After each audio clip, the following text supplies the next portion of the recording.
je voudrais remercier l'ensemble des partenaires qui ont permis la tenue de cette fondation de l'Académie de l'Abeille d'Or et puis la tenue de cette 4e Saint-Ambroise.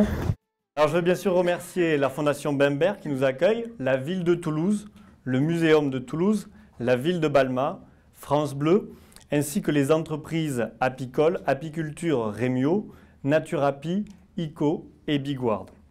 Merci aussi, je l'ai dit déjà cette semaine, à nos adhérents qui sont plusieurs centaines à contribuer tout au long de l'année à nos actions différentes et à nos 2 salariés qui ont permis, après des mois de travail, l'aboutissement de ce 4e congrès. Merci à ceux qui ont fait le déplacement de loin et qui sont venus en amitié ce soir. Merci enfin à notre parrain, Yann Arthus Bertrand, de son soutien et de sa présence ce soir. Je laisse la parole à Philippe Cross, qui est le directeur de la Fondation Bembert et qui nous accueille aujourd'hui. Merci beaucoup. Bonjour mesdames, bonjour messieurs. Tout d'abord, merci, bienvenue et puis merci d'être venus si nombreux. Comme les discours les meilleurs sont les plus brefs, je vais être synthétique, d'autant plus que malheureusement je dois partir prendre la voiture. Quelques mots quand même pour d'abord remercier la ville, même si la Fondation est un établissement totalement privé et autosubventionné, nous sommes quand même dans un bâtiment municipal et la ville, donc quand j'ai eu cette idée de partenariat qui a surpris certaines personnes, a été tout de suite d'accord, donc ça c'est assez sympathique, on doit je pense les remercier. Pourquoi cette opération d'installation de ruches à César, dans un monument historique qui reçoit beaucoup de public, donc la cohabitation pouvait au premier abord apparaître comme pas spécialement évidente. Pourquoi cette idée ? C'est venu d'un constat, ou plutôt d'un regret. Le constat et le regret que nos villes deviennent de plus en plus denses, en fait, s'étendent sur la campagne, donc on a une disparition évidemment de la campagne sur un plan patrimonial, puisque ici, dans un musée, dans un monument historique, c'est aussi ce qui me concerne. Il faut imaginer que le paysage de la région toulousaine a beaucoup changé depuis un siècle. Sur un plan patrimonial, on a à peu près 90% des châteaux qui étaient encore debout à la fin du 19e, qui ont totalement disparu et qui ont laissé juste leur nom à des cités, à des bars HLM, enfin des quartiers qui ne sont pas toujours des modèles d'urbanisme. Donc, accroissement des villes et aussi densification au détriment de beaucoup d'espaces verts qui existaient à l'époque. On crée des espaces verts, mais c'est aussi une sorte de récupération parce que par le passé, la ville étant moins dense, on avait de grands enclos, notamment les enclos monastiques, qui jusqu'au début du 19e siècle occupaient un tiers du centre-ville, beaucoup de jardins privés. Donc si vous voulez, l'animal et la nature sont de plus en plus chassés hors des villes. Et donc, il ne s'agissait pas du tout, j'allais dire, d'une idée passéiste de revenir au Moyen-Âge, de folklore, mais d'essayer de trouver une alternative, tout simplement ici, dans un lieu qui est un petit peu un lieu bulle, parce qu'un lieu de culture, un lieu protégé, d'essayer de rentabiliser écologiquement tous les espaces qui pouvaient être disponibles. Alors, des espaces, ici, on en a besoin énormément pour le musée, mais il se trouve qu'il y avait des espaces qui n'étaient pas exploitables à des fins, j'allais dire, d'un petit peu d'intendance ou même d'accueil du public. C'était cette merveilleuse tour de la Renaissance, cette tour capitulaire. Et donc est venue l'idée d'installer les ruches pour réintroduire un petit peu d'écologie, de vie animale dans un bâtiment de toute façon qui était un lieu qui, au XVIe siècle, avait de grandes écuries. Vous avez pu voir la rampe inclinée donc, qui menait aux cuisines, aux écuries. Il y avait un système mixte ici avec une cour arrière, avec des chevaux. Il y avait également ici un transit très important qui se faisait d'une culture très florissante à l'époque, qui était celle du pastel, transité avant de partir un peu partout en Europe, donc les balles de pastel. C'est évidemment ce pastel qui a fait la fortune de Pierre d'Acézat, qui a construit cette maison, qui était un petit peu le retour sur investissement d'une famille qui s'était lancée dans le commerce. Donc voilà, il y avait toute une complexité d'occupation de ce bâtiment au XVIe siècle, qui a disparu pour faire place à quelque chose de beaucoup plus aseptisé, évidemment. Vous savez qu'on a des commissions de sécurité qui passent maintenant, il y a des pompiers, des gens très sérieux qui passent avec des bottes et puis qui vous expliquent, quasiment on ne peut rien faire. Donc là où on pouvait encore être un petit peu chez soi, on a eu l'idée, effectivement, avec ce contact très dynamique et très volontaire des apiculteurs Midi-Pyrénées, de de faire une petite place à ces petites pensionnaires, donc qui j'espère se trouvent bien dans la tour. Voilà, donc c'est comme ça que ça s'est fait. Il y a eu vraiment l'idée de ramener plus de vie, plus de nature dans ce bâtiment, et puis l'idée effectivement que de par la fréquentation du lieu, c'est un lieu qui est très fréquenté, d'un lieu qui reçoit 10 000 enfants par an en ateliers et visites scolaires, peut-être justement qu'il y ait une passerelle pour le passage de relais par rapport au public et par rapport tout particulièrement aux jeunes que nous recevons. Voilà, donc moi, humblement, n'étant absolument pas sachant quant aux abeilles, étant en plus terriblement allergique, je me suis dit on va quand même tenter l'expérience avec des gens autrement plus compétents qui désormais sont ici chez eux et qui j'espère donc trouveront à la Fondation un lieu particulièrement propice pour la protection de nos petites amies. Donc voilà. Merci. Je vous dis au revoir. Super. Je laisse la parole à Martin Geoffrin qui va nous dire quelques mots sur l'abeille. Il est professeur au CNRS. Et puis après, je le présenterai un peu plus. Donc bonsoir à tout le monde. C'est un véritable plaisir que d'être ici et que de pouvoir partager cette soirée avec vous. Grand merci à Olivier et au syndicat d'apiculteurs de Midi-Péronnet pour avoir pensé à moi pour vous dire quelques mots. Donc Olivier m'a demandé en quelque sorte de vous dire quelques mots sur la recherche actuelle sur l'abeille. Ça va être évidemment très court et très sommaire. Je dirais tout d'abord que quand on parle abeille à l'heure actuelle, on est en train de vivre un moment très particulier puisque je dirais qu'on a eu, disons-le, en recherche 3 grandes révolutions scientifiques dans ces dernières années. Une première révolution qui n'est pas négligeable du tout, c'est la révolution de la génomique. Ça veut dire que dans les dernières années, donc de plus en plus, les chercheurs, des grands groupes de chercheurs internationaux se sont mis comme objectif fondamental de décoder la bibliothèque entière de gènes d'un organisme. C'est en quelque sorte connaître toutes les briques qui constituent le vivant. Et parmi les premiers organismes dont le génome a été entièrement décodé, et je vous demande donc de réfléchir à ce que ça veut dire, c'est-à-dire de connaître toutes les pièces de construction telles qu'elles fonctionnent, qui font qu'un organisme soit ce qu'il est, parmi ces premiers organismes, on doit citer l'abeille. Donc ceci a ouvert évidemment des portes phénoménales pour la recherche, puisqu'on comprend maintenant que fait chaque gène et qu'est-ce qu'on peut faire à partir de ces gènes qu'intègre une abeille. À partir de là, par exemple, une révolution très importante a été une nouveauté absolue, puisqu'on croyait que les gènes, c'était simplement les croisements et les résultats de ces croisements, plus ou moins au hasard, mais on a compris qu'il y a aussi quelque chose de nouveau, qui est l'épigénétique.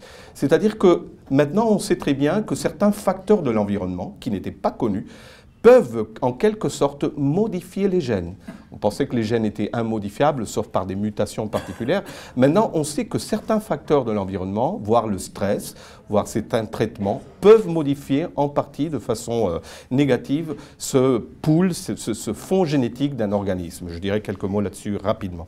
Deuxième grande révolution de ces dernières années, c'est la révolution cognitive. Qu'est-ce que ça veut dire?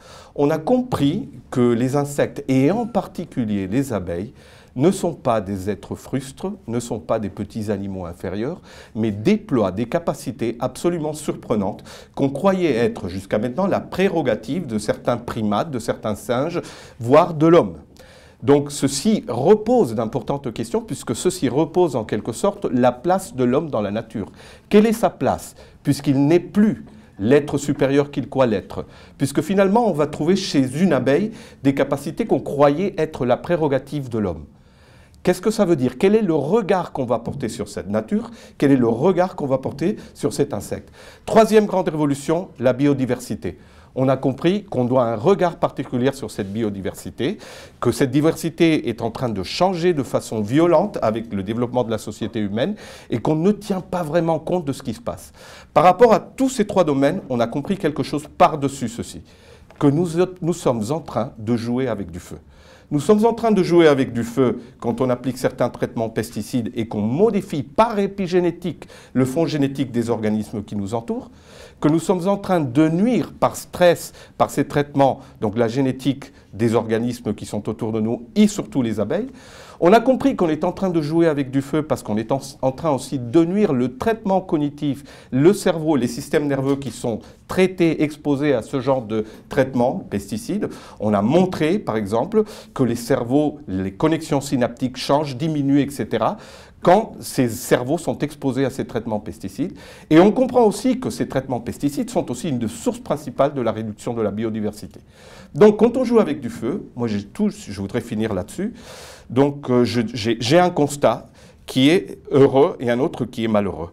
Donc le constat heureux, c'est que quand je regarde les outils de recherche sur la science, je vois une augmentation radicale des recherches qui portent maintenant sur les pesticides et d'autres types de stress environnementaux sur la santé des abeilles. Ça, c'était pas comme ça il y a 10 ans, et tant mieux si maintenant les chercheurs se portent ou se penchent de plus en plus sur cette problématique. Le constat qui n'est pas heureux est de voir que face à cette prise de conscience, qui est la vôtre aussi, je sais que vous la partagez, notre prise de conscience, la politique ne suit pas forcément cette voie-là. Je vois que certaines décisions qui devraient être imminentes sont reportées, et ce n'est pas sûr encore qu'elles soient gagnées. Et je me demande comment est-ce possible de ne pas voir vers quel précipice, parfois, on se dirige si on ne prend pas son propre destin en main. Et donc, les chercheurs ont compris clairement ceci, vous l'avez compris, et je pense qu'il faut qu'on travaille tous ensemble pour éviter le pire qu'on voit dans toutes les recherches qu'on fait maintenant à l'heure actuelle. Merci beaucoup. Pour faire un petit peu écho sur ce que disait Philippe Cross tout à l'heure, l'objet est petit, mais le spectacle est grandiose. C'est ce que disait Virgile au 1er siècle avant Jésus-Christ en parlant de l'abeille. Alors cette abeille, il y a des millions d'années qu'elle est sur Terre et qu'elle offre gratuitement ses services. Grâce à elle, grâce aux abeilles avec un grand A, 80% de la pollinisation est assurée. Un tiers de ce que nous mangeons chaque jour dépend de cette pollinisation. Et pourtant, comme l'a dit le professeur Martin Giurfa, l'abeille aujourd'hui se trouve en difficulté de par le fait de l'action de l'homme. Je vais vous donner juste quelques chiffres. La France, déjà 3e utilisateur mondial de pesticides, et le taux de mortalité de nos abeilles. Il était de 3 à 5% dans les années 1980. Il est aujourd'hui à plus de 35% au niveau national et par an. Et dans notre région, la région Occitanie, nous sommes à 40 à 60% de mortalité chaque année. Première région de France. La production de miel, elle aussi, a chuté puisque nous produisions en 1990 33 000 tonnes de miel pour une consommation qui est restée à peu près la même, qui est à 40 000 tonnes. Donc on a importé 7 000 tonnes. Cette année, plus basse récolte de l'histoire de l'apiculture française, nous sommes à moins de 8 000 tonnes, avec le même nombre de ruches qu'en 1990. Le syndicat apiculteur Midi-Pyrénées se bat depuis 1947 pour la défense de l'abeille et participe à la vulgarisation de celle-ci, que ce soit par le biais d'actions comme la foire au miel pour rapprocher les producteurs des consommateurs sur la place du Capitole ou par des actions nationales. C'est aussi le premier organisme de formation apicole du sud de la France, avec plus de 200 personnes qui ont été formées cette année par l'équipe du Rucher École. Alors aujourd'hui, nous sommes ici réunis pour un moment fondateur, la fondation de l'Académie de l'Abeille d'Or. Mais revenons en quelques mots à la genèse de cette académie pour que vous compreniez comment nous en sommes arrivés là. L'histoire a démarré en 2012 et je remercie ceux qui étaient déjà là en 2012. Le syndicat apiculteur Midi-Pyrénées s'est battu contre les épandages aériens de pesticides, a subi de nombreuses pressions de la part de la préfecture qui nous a amené jusqu'à mettre le préfet de la région au tribunal administratif. Juriste de formation en droit de la santé, j'ai eu le plaisir de plaider face à la préfecture et de gagner en juin dernier contre le préfet de région.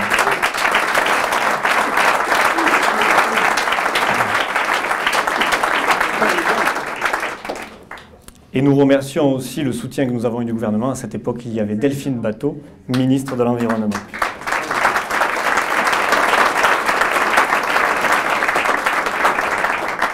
Depuis 1 an et demi, nous sommes attaqués à un autre combat qui avait toujours été le combat présent au niveau du syndicat, celui des insecticides néonicotinoïdes, qui sont des molécules 10 000 fois plus puissantes que le DDT. Dans ce combat contre les néonicotinoïdes, nous avons fait plusieurs actions. La première a été d'envoyer un courrier à l'ensemble des parlementaires de notre région Occitanie et ensuite au niveau français. Nous avons demandé des rendez-vous. Nous avons rencontré énormément de députés et de sénateurs de la région Occitanie et même d'ailleurs en France. Et malheureusement, dans notre département, 2 sénateurs ont refusé de nous rencontrer. Je vais les citer une dernière fois pour l'histoire. Il s'agit de Claude Rénal, donc sénateur socialiste de Tournefeuille, et d'Alain Chatillon, sénateur de Revel, UDI. Face à leur refus de nous recevoir, Nous avons monté une opération humoristique. Nous avons fait une manifestation à 50 personnes, une manifestation surprise, et je remercie tous ceux qui ont participé à cette manifestation. Dans cette manifestation, qu'est-ce que nous avons fait avec Yvan qui est ici? Nous nous sommes déguisés, nous avons été maquillés par une équipe professionnelle des Galeries Lafayette et nous nous sommes transformés dans le rôle des deux sénateurs. Je faisais Claude Rénicide et Yvan faisait Alain Pestillon. Pestillon et Rénicide faisaient pesticide.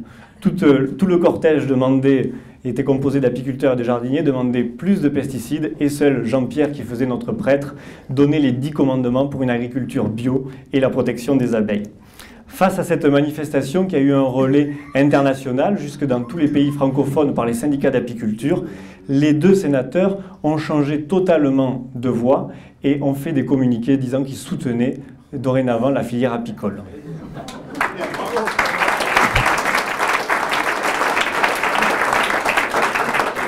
Nous sommes ensuite partis à Paris. Nous sommes allés d'abord en Suède au Congrès européen d'apiculture et puis en rentrant du Congrès de Suède, nous avons modifié nos billets d'avion pour passer à Paris parce qu'il y avait la possibilité de faire un rassemblement juste avant le vote du mois de mars devant l'Assemblée nationale. Nous y étions avec Franck Aletru, avec Gérard Bapt, Jean-Paul Chanteguet et Delphine Bateau. Nous avons fait cette manifestation pour rassembler la presse et informer sur la situation des abeilles. Et puis, dans la journée qui suivait, la veille et puis surtout le surlendemain, avec 3 personnes, avec Julia du syndicat et avec une autre personne de la Fondation Nicolas Hulot, nous avons fait du lobbying associatif dans les couloirs de l'Assemblée et puis après nous sommes allés au Sénat. Cela a été très difficile et nous avons eu un député qui a eu le courage de nous dire que d'autres personnes étaient passées avant nous et avaient d'autres choses à proposer. Nous avons négocié avec ce député et avec d'autres qu'ils sortent au moment du vote et restent dans le couloir. Le vote, nous avons reçu par SMS par Gérard, je me rappelle encore, le vote est passé à 2 voix près, 30 pour, 28 contre.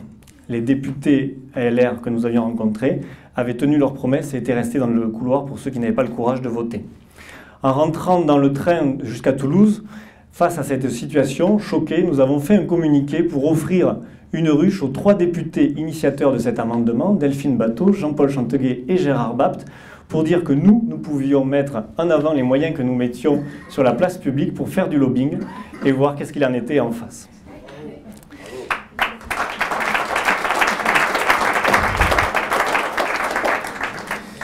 Et puis, enfin, nous avons été reçus au ministère de l'Environnement par Ségolène Royal et Barbara Pompili, avec 7 autres associations et ONG pour remettre une pétition de 700 000 signatures que nous avons eues pour demander l'interdiction des néonicotinoïdes. C'était le 16 juin et le 18 juin, nous étions ici avec quelques-uns d'entre vous pour lancer l'abeille du 18 juin, qui était le texte d'origine du général de Gaulle, repris à 60%, adapté à la situation des abeilles et de l'agrochimie pour dénoncer les menaces en présence.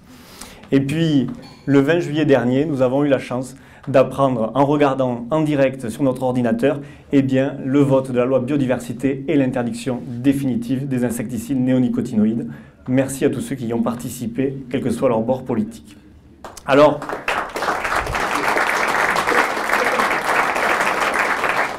face à cette situation, nous avons souhaité créer une association. Nous sommes ici dans l'hôtel d'Acesa qui regroupe les 5 académies toulousaines, dont celle des Jeux Floraux, avec son secrétaire général, M. Philippe Dazébrun, qui est ici et qui est la plus vieille d'Europe. Et nous avons décidé de fonder l'Académie de l'abeille d'or pour, d'une part, faire une veille scientifique avec une équipe de chercheurs que nous vous enverrons dans quelques mois, et en même temps faire un plaidoyer pour la protection de l'ensemble des insectes pollinisateurs et relayer le combat de la protection de ces insectes qui passe aussi par la protection des agriculteurs et la nôtre. Je vous remercie. Je laisse la parole maintenant à Yann Arthus Bertrand pour nous dire quelques mots sur sa venue. Merci beaucoup. Très bien, et bravo. Bien, je t'embrasse. Toi, tu vas voir ma crève. Les gens qui s'occupent d'abeilles, c'est mes amis. Je suis sidéré par les chiffres que vous entendez, sidéré par le combat que vous menez, qu'on mène tous. Et on a l'impression que vraiment, il y a une espèce de mur. Et c'est incroyable. C'est quelque chose qui me... Donc, je suis là pour vous aider. J'ai rien d'autre à vous dire que... moi, c'est un peu comme aujourd'hui le Paris qui est sous la pollution, alors que ça fait des années qu'on sait que le diesel que le diesel est mauvais pour la santé. On sait tous, ça fait des années qu'on a pris le scandale de Volkswagen. Des choses comme ça qui sont vraiment d'éthique et de morale toutes simples, qui, moi, me rendent fou. Et c'est vrai qu'aujourd'hui, je suis moins activiste. C'est vrai que vous allez voir le film Human, que je parle un peu plus d'amour que de... Donc c'est vrai que c'est un combat qui me... Alors je n'ai pas baissé les bras, mais j'ai l'impression qu'on n'avance pas. J'ai vraiment l'impression qu'on est toujours à se dire il y a de l'espoir, ça va avancer. Je vais vous donner un chiffre qui me sidère sur la biomasse des mammifères sur la Terre. C'est un chiffre qui vient de passer. Les mammifères, c'est quoi? C'est nous, nos animaux domestiques qu'on consomme et les animaux sauvages. Aujourd'hui, il y a un chiffre qui vient de passer par l'université de Caltech aux États-Unis. On estime que la biomasse des mammifères sur la Terre, c'est pratiquement 98% l'homme et ses animaux domestiques. Tous les mammifères sauvages du monde ne représentent plus que 2% de la biomasse. C'est inouï. L'homme, avec son intelligence, arrivé à coloniser la Terre. On est très fort, on est intelligent, on a de l'empathie, on cède. Mais voilà, au dépend de quoi? Et qu'aujourd'hui, je pense qu'il y a un vrai fossé éthique entre le respect de la vie, le respect de l'homme. Aujourd'hui, on ne condamne plus les gens à mort. Mais par contre, sur les animaux, il n'y a aucune réflexion, aucune compassion. Et c'est vraiment un combat que je mène aujourd'hui. Je suis devenu végétarien depuis 3 ans. Je ne demande pas à tout le monde d'être végétarien, mais je pense que ça vient doucement. On a tous compris que c'est par là qu'il fallait aller. Et c'est tout ce que j'ai à vous dire. Moi, je ne suis pas du tout un spécialiste sur les abeilles. J'ai écouté monsieur tout à l'heure parler. Je vais vous faire venir d'ailleurs. On ouvre à Paris un endroit au château de Longchamp, qui est le château qui est en face, où était le WWF avant, je ne sais pas si vous les connaissez, qu'aujourd'hui la Fondation vient de récupérer, que c'est un endroit qui va être ouvert à toutes les ONG du monde, tous les week-ends, pour parler. Donc j'adorerais que vous puissiez venir un week-end à organiser une grande manifestation à Paris sur les abeilles pour expliquer un petit peu. Et j'avais vu le film des abeilles et les hommes là, de ce réalisateur suisse-allemand qui est extraordinaire et ça m'avait fasciné. Donc je suis venu simplement pour écouter, pour apprendre et pour vous dire que je vous aimais. C'est tout. Voilà. Alors maintenant, on va passer à la remise des décorations. Je vais d'abord remettre une abeille d'or à Yann, puisque Yann est le parrain de notre académie. Donc c'est fabrication française en Bretagne. C'est pas Artus Bertrand qui les a fait. Ah ben non. Bravo.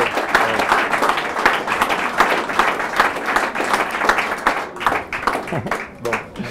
Bravo.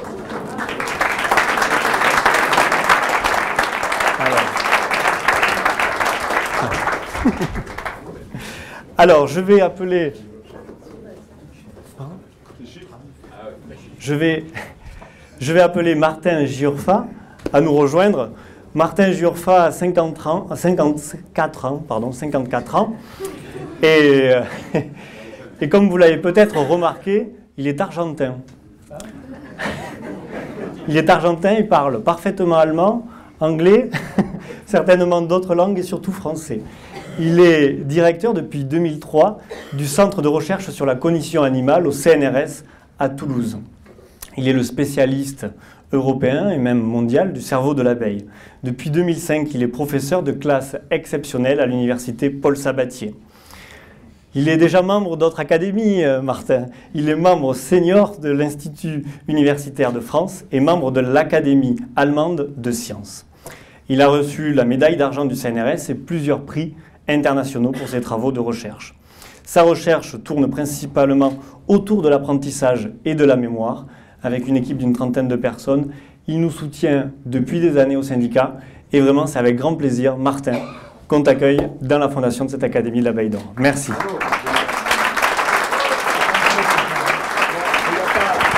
Il n'y a pas un texte à dire au nom de la fondation. Non. C'est ça, les légions d'honneur. C'est pas tout à fait ça quand même. Exactement. Ouais. En tout cas, bravo. Merci beaucoup.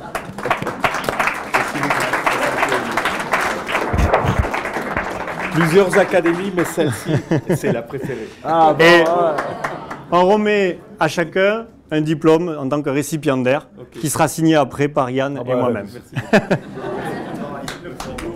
Merci.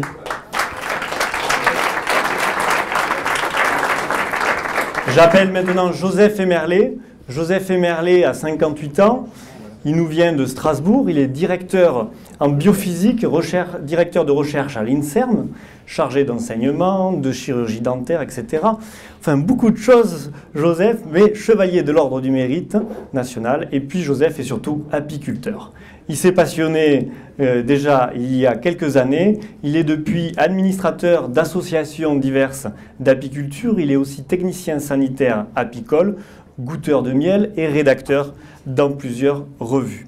Et puis, eh bien, Joseph Emerlet a travaillé sur l'invention du microscope à balayage électromagnétique et a reçu aussi en 2013 un prix d'innovation 2013 donc par l'INSERM pour une innovation qu'il a menée avec son laboratoire.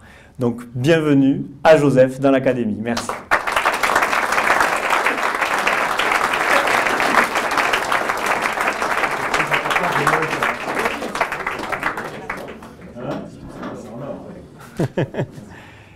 Et voilà le diplôme. C'est bon ? J'appelle maintenant Stéphane Battle. Alors, Stéphane Battle a été mon professeur de théâtre.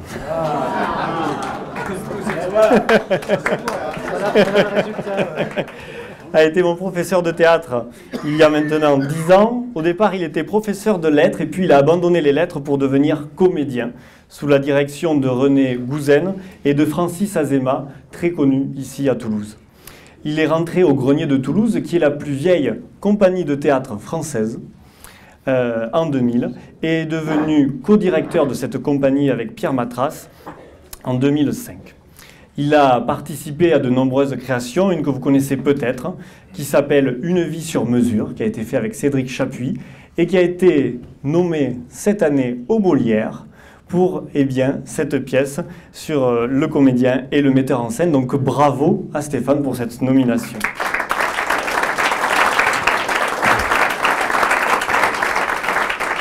Mais alors, pourquoi Stéphane est là aujourd'hui ? Est-ce que ça a à voir avec les abeilles ? Stéphane a été le relecteur du texte de la veille du 18 juin et le metteur en scène de la cérémonie de la veille du 18 juin.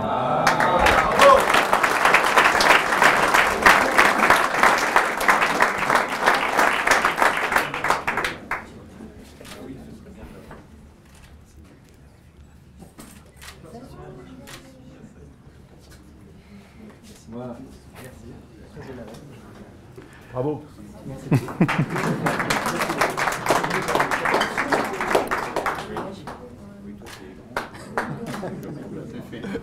Allez. J'appelle maintenant François Veillerette. Alors, François Veillerette, directeur et porte-parole de l'ONG Génération Future, une ONG qui travaille sur la santé des agriculteurs, des consommateurs et qui fait une veille sur l'impact des pesticides sur notre santé. Merci à lui pour son travail. Et alors une petite dédicace à François Veillerette, parce que si aujourd'hui je suis là parmi vous et engagé à ce point, c'est notamment grâce à un livre que j'ai lu quand j'étais petit, qui s'appelait « Pesticides, révélations sur un scandale français », qu'il a écrit avec Fabrice Nicolino. Et il y avait un passage sur les abeilles qui m'a beaucoup scandalisé, puisque nous-mêmes, en 2012, dans l'exploitation familiale, à cause du régent, nous avions perdu 70% de nos ruches en 3 mois. Et c'est donc en lisant ce livre et en voyant ce qui pouvait se faire que j'ai été motivé pour m'engager dans la protection de l'abeille. Donc merci à François d'être ici. Je rajoute que François a été vice-président de la région Picardie, qu'il a participé à Cache Investigation, vous le verrez demain soir à Balma avec l'équipe de Cache Investigation, à plein d'autres émissions, et puis surtout, il est aujourd'hui président du réseau européen sur les pesticides, et il a été pendant de nombreuses années président de Greenpeace France. Merci François d'être là.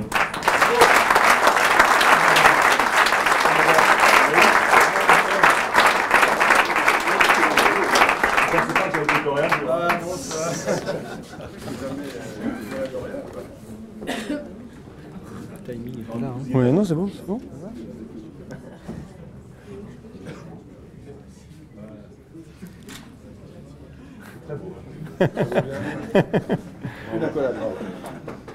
J'ai énormément d'admiration pour lui, parce que c'est vraiment un vrai lanceur d'alerte depuis très longtemps. Voilà, bien avant le Grenelle de l'environnement et bien ces choses-là. Je ne travaille pas tout seul, j'ai plein d'amis à qui je pense. Oui, d'accord, voilà. Merci.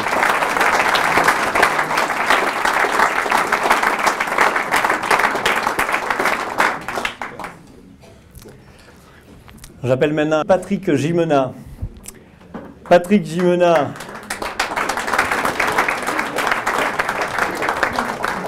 a été le premier conseiller général écologiste de 2011 à 2015 dans le département de la Haute-Garonne et a fait partie des élus avec Jean-Jacques Bolzan et puis Gérard Bapt qui nous ont accompagnés la première manifestation à la préfecture pour dénoncer l'action des épandages aériens sur notre santé.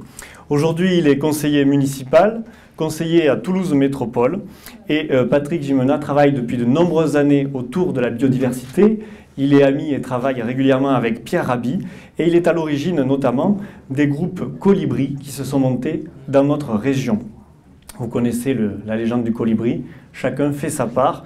Merci à lui et à tous ceux qui sont là ce soir de faire sa part. En ce moment, il habite Colomiers et sur son initiative, il a créé un jardin en permaculture avec une centaine d'arbres fruitiers qui sont un véritable jardin d'Éden pour les abeilles. Merci Patrick.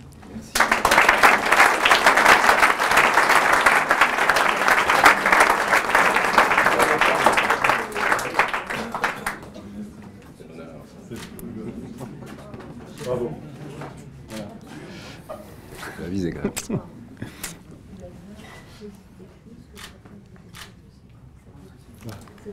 Merci. Alors maintenant on va passer au parlementaire Gérard Bapt, le local.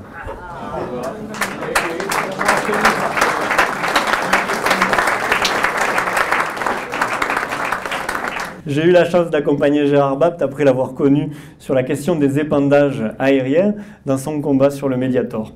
Donc Gérard Bapt est député de la seconde circonscription de la Haute-Garonne. Il est membre de la commission des affaires sociales à l'Assemblée nationale, membre du conseil d'administration de l'Agence nationale du médicament, président du conseil de surveillance du fonds de la CMU. Gérard Bapt est aussi rapporteur de la branche des recettes et de l'équilibre général sur le projet de loi financement de sécurité sociale. Il préside le groupe d'études parlementaires santé et numérique. Il est cardiologue d'ailleurs. Et membre de groupe sur l'alimentation et la santé en général.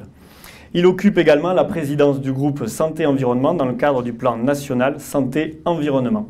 Il est un spécialiste connu et reconnu dans la santé et la sécurité sociale, le Mediator, le bisphénol A. Saint-Jean, sa commune, a été la première en 2009 en Europe à interdire le bisphénol A, qui aujourd'hui... Les biberons au bisphénol A, et qui aujourd'hui a été étendu en mars 2011 au niveau européen. Et puis, surtout, Gérard Bapt a été donc un soutien actif dans le combat contre les épandages aériens dans notre région. Et il a aussi été un élément très actif sur le combat des néonicotinoïdes, puisqu'il a co-signé l'amendement avec Delphine Batho et Jean-Paul Chanteguet. Merci Gérard pour ton combat et espérons que tu fasses des émules pour les prochaines législatives.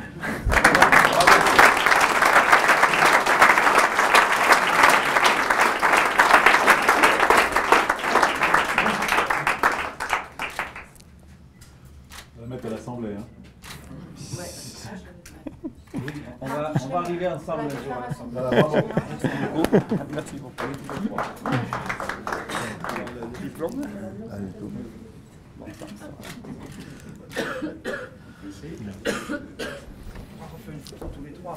Après, on refera une photo, Gérard. J'appelle maintenant Jean-Paul Chanteguet.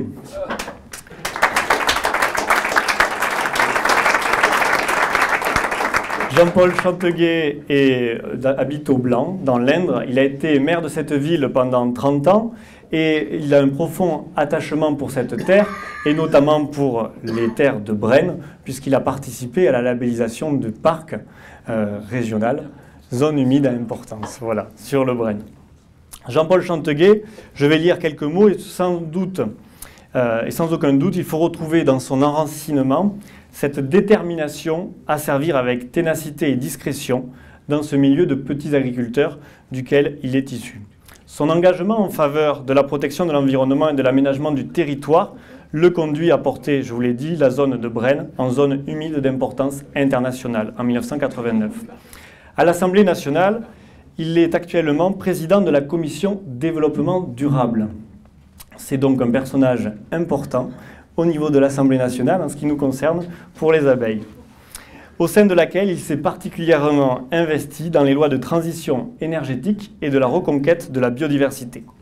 Avec Delphine Batho et Gérard Bapt, il s'est mobilisé en faveur des abeilles, a signé l'amendement d'interdiction et le 14 mars dernier a dénoncé en conférence de presse les pressions gouvernementales qui lui demandaient de retirer sa signature de cet amendement. Grâce à ce courage de Jean-Paul, avec Jacques Debenesse, le responsable du rucher école, nous sommes allés chez lui cet été pour lui offrir une ruche et l'initier à l'apiculture, qui est sa nouvelle passion.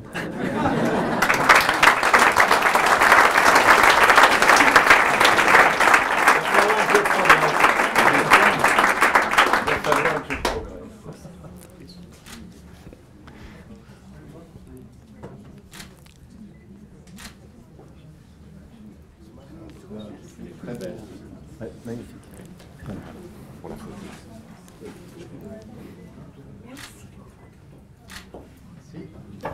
Merci à Dernière parlementaire, Delphine Batho.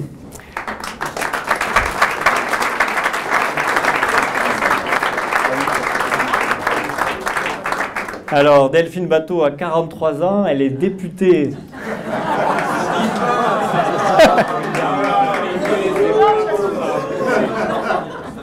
C'est marqué dans la bio qu'on a reçue. Non, ça va. 60. Elle est députée depuis 2007 des Deux-Sèvres. Elle a été réélue au premier tour en 2012. Et elle a été surtout ministre de l'écologie, du développement durable et de l'énergie de juin 2012 à juillet 2013. Nous avons eu l'occasion, comme je l'ai dit tout à l'heure, de travailler avec elle sur la question des épandages aériens. Et puis nous avons retrouvé Delphine Batho avec grand plaisir sur l'interdiction des néonicotinoïdes, puisqu'elle a été la première à proposer l'amendement d'interdiction en mars 2015 à l'Assemblée nationale. Lors de la lecture définitive du texte en juillet 2016, le principe d'interdiction est confirmé par la loi, par l'amendement Batho, Bapt et Chanteguet, bien que des dérogations soient applicables jusqu'en 2020, l'interdiction prenant effet au 1er septembre 2018. Elle est membre de la Commission des affaires économiques de l'Assemblée nationale, rapporteure de la mission d'information sur l'industrie automobile suite à l'affaire Volkswagen, auteur du rapport Écologie automobile, une alliance française, et auteur du livre Insoumise, qui est à la bibliothèque du syndicat.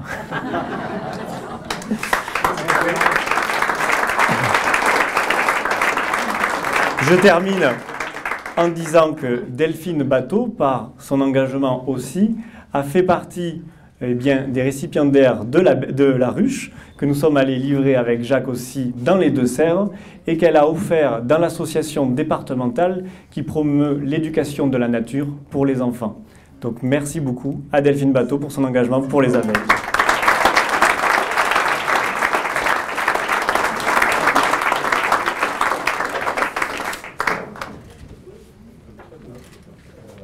C'est magnifique. C'est beau, hein? C'est magnifique. Venez,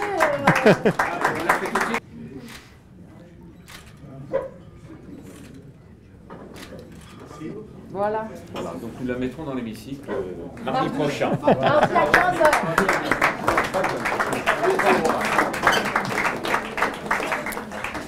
J'appelle maintenant Jean-Jacques Bolzan, 52 ans.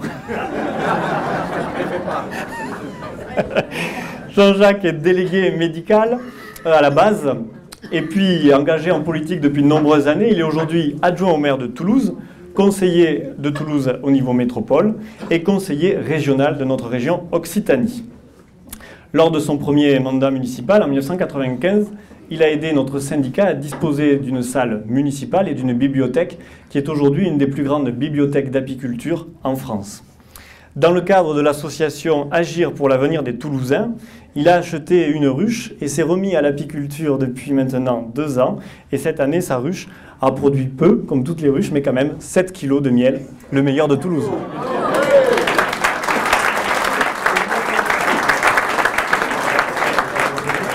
Jean-Jacques Bolzan nous a aidés sur le combat des néonicotinoïdes puisqu'il a déposé avec le conseil municipal de Toulouse, mais à son initiative, un vœu municipal pour demander l'interdiction des insecticides néonicotinoïdes en juin dernier et demander à ce que l'ensemble des parlementaires de notre département s'engagent dans cette démarche. Et ce vœu a été adopté à l'unanimité. Merci Jean-Jacques. Enfin, Jean-Jacques a participé à la campagne des épandages aériens, puisqu'il nous a soutenus ardemment à la préfecture aussi. Et puis récemment, c'est grâce à lui que nous avons pu faire la première foire au miel, place du Capitole, pour rapprocher les producteurs des consommateurs. Nous avons fait ça le 6 novembre, il y avait 10 000 personnes pour cette première foire, et nous la referons le 5 novembre prochain, place du Capitole. Merci à Jean-Jacques.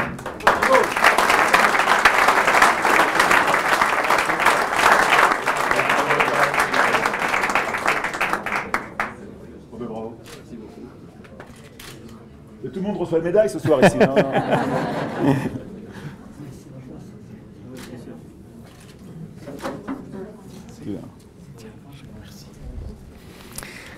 J'appelle maintenant Gérard Onesta.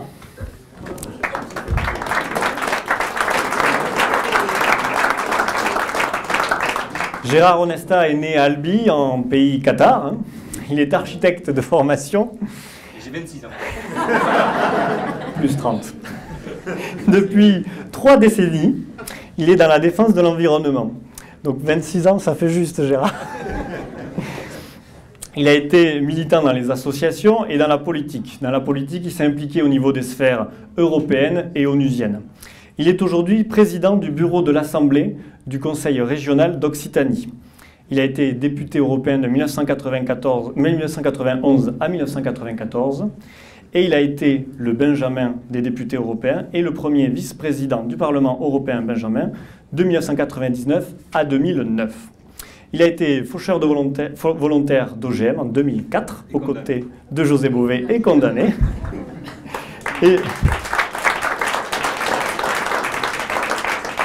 Et je vais lire quelques mots de ce qu'il nous a envoyé.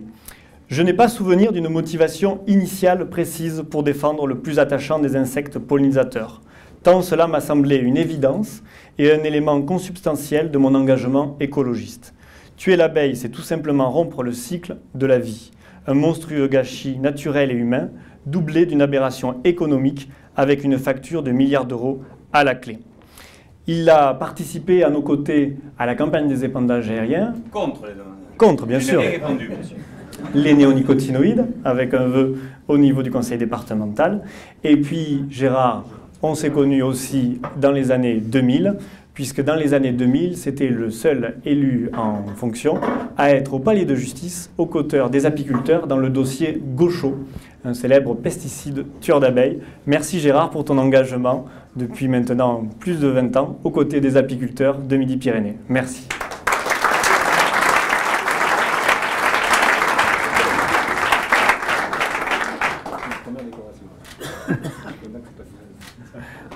Première décoration ? Ouais. Bravo.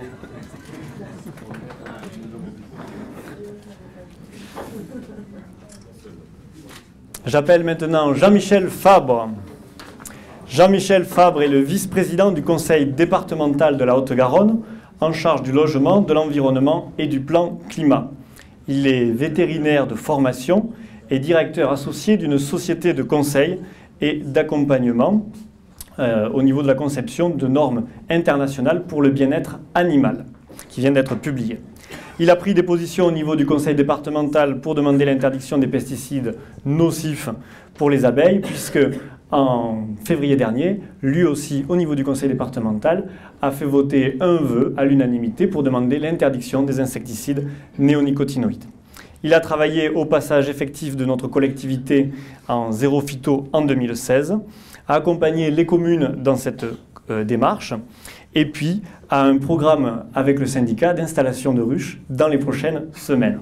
Enfin, Jean-Michel fait partie des élus qui étaient à nos côtés lors des épandages aériens en 2012. Merci Jean-Michel pour ton engagement à nos côtés.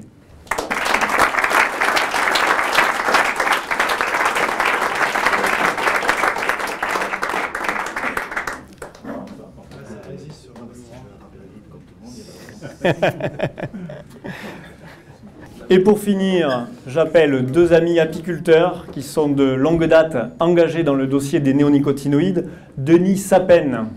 Est-ce qu'il est là, Denis Sapen? On t'invite à avancer.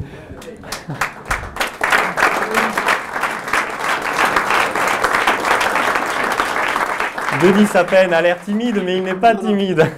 Au contraire, il faut que je puisse dire un mot parce que... Non, c'est pas possible. Alors, Denis Sapen est apiculteur professionnel. Il est vice-président de la Fédération française des apiculteurs professionnels. Et il fait surtout partie des rares apiculteurs qui ont combattu jusqu'à aller devant le juge d'instruction dans le cas du procès Gauchot et Régent. Merci, Denis, pour ton implication sur le terrain, sur les épandages aériens, car sans lui et sans notamment Jacques Dandelot des Faucheurs volontaires de la Haute-Garonne, nous n'aurions jamais réussi au niveau du syndicat à gagner cette victoire. Merci, Denis.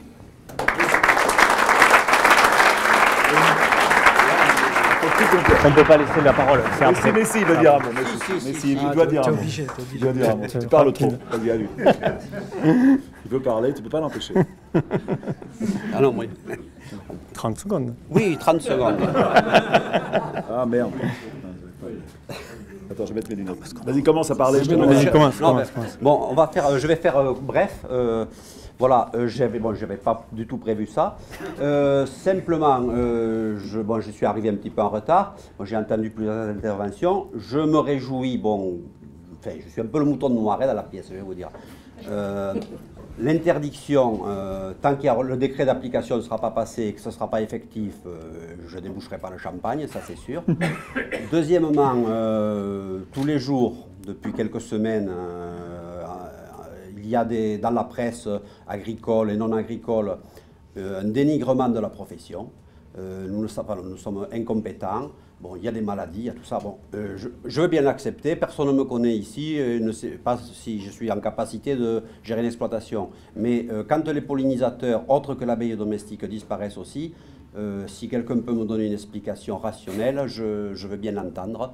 Donc, je renvoie à ces gens-là, qui ont un certain pouvoir, parce que vous pouvez chercher sur Internet, il y a tout un tas de presse dans lesquelles on est dénigré, et c'est quand même assez scandaleux.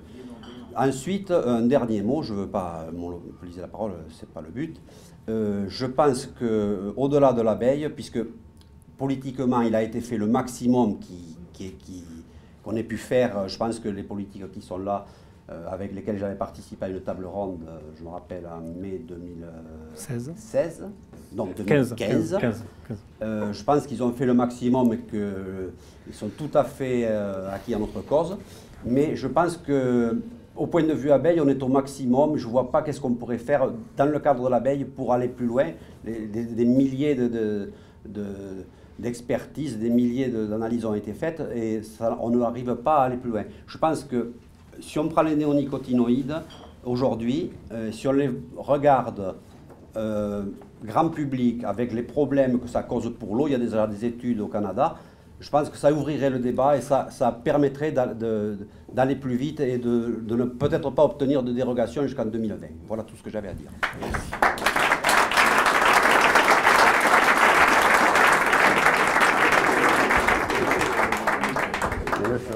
Voilà, regarde, on fait la photo. Voilà, la photo, mais ça, c'est pas...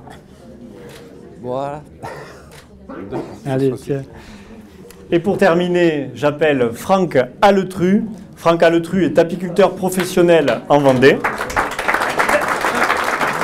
Il est vice-président du syndicat national d'apiculture, vice-président de l'ONG Terre d'abeilles et a participé depuis de nombreuses années dans le combat sur les pesticides.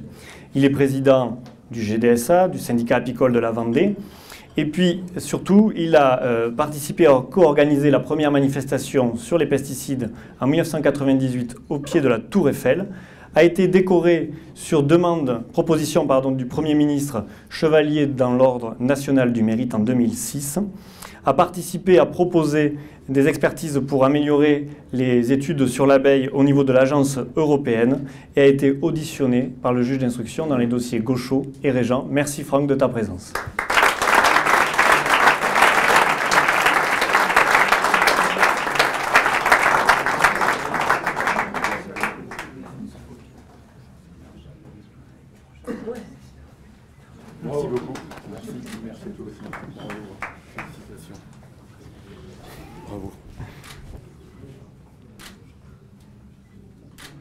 Voilà, c'est bon. Merci.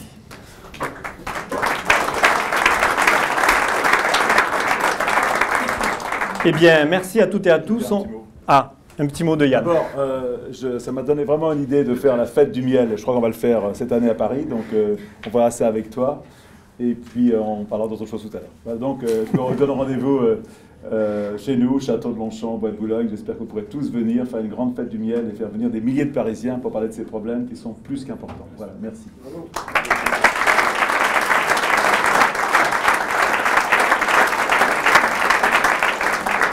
Merci à toutes et à tous. Je vais inviter les récipiendaires à venir. On va faire une dernière photo. Et puis après, on a une demi-heure de cocktail et on partira au muséum pour voir Human et un débat avec Yann Arthus Bertrand. Merci beaucoup. Ouais, je serais ravi d'échanger avec vous au sujet de ce film Human que j'adore.